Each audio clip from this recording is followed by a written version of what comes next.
बाबा उमाकांत जी महाराज ने नए साल पर विश्व शांति और सुरक्षा के लिए एक महत्वपूर्ण संदेश दिया है। उन्होंने कहा कि धार्मिक नेताओं को लोगों को भड़काने के बजाय शांति और एकता का संदेश देना चाहिए। बाबा उमाकांत जी महाराज ने अमेरिका, रूस, चीन और भारत के प्रधानमंत्री और राष्ट्रपति से अपील की है कि वे एक साथ बैठक कर विश्व में शांति की रूपरेखा बनाएं। उन्होंने कहा कि विश्व युद्ध की संभावना बन रही है, इसलिए युद्ध को टालने के लिए प्रयास करना चाहिए।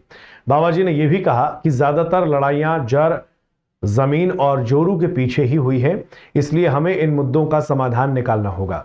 उन्होंने यह भी कहा कि युद्ध के हथियारों को नष्ट कर देना चाहिए और मानव धर्म का पालन करना चाहिए। बाबा जी ने यह भी कहा कि अपने लाभ और सम्मान के लिए दूसरों का नुकसान हमें बिल्कुल नहीं करना चाहिए। हुए हैं ऐसे जो लोग आप विश्व युद्ध कराने में लगे हुए हो, ऐसे नेताओं से मैं ये निवेदन प्रार्थना करूंगा कि युद्ध को टालो।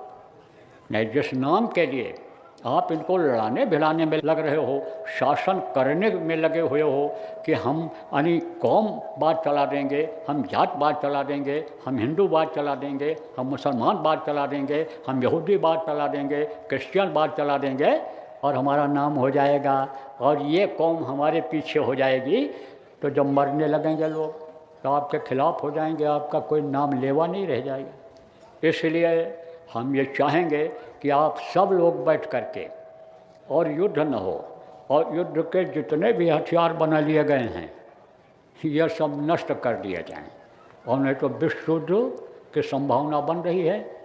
और इसी में अगर हमारी बातों को लोगों ने नहीं सुना तो इसी 2025 में आपको युद्ध दिखाई पड़ेंगे और कुछ देशों का बहुत नुकसान होगा।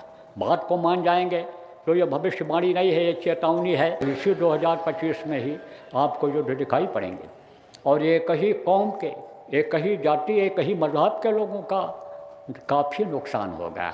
आपस में ही ये लोग लड़ करके ख़त्म हो जाएंगे। इसलिए इस बात को समझने की ज़रूरत है कि सब लोगों को बैठ करके एक रूपरेखा शांति की बना लेना चाहिए।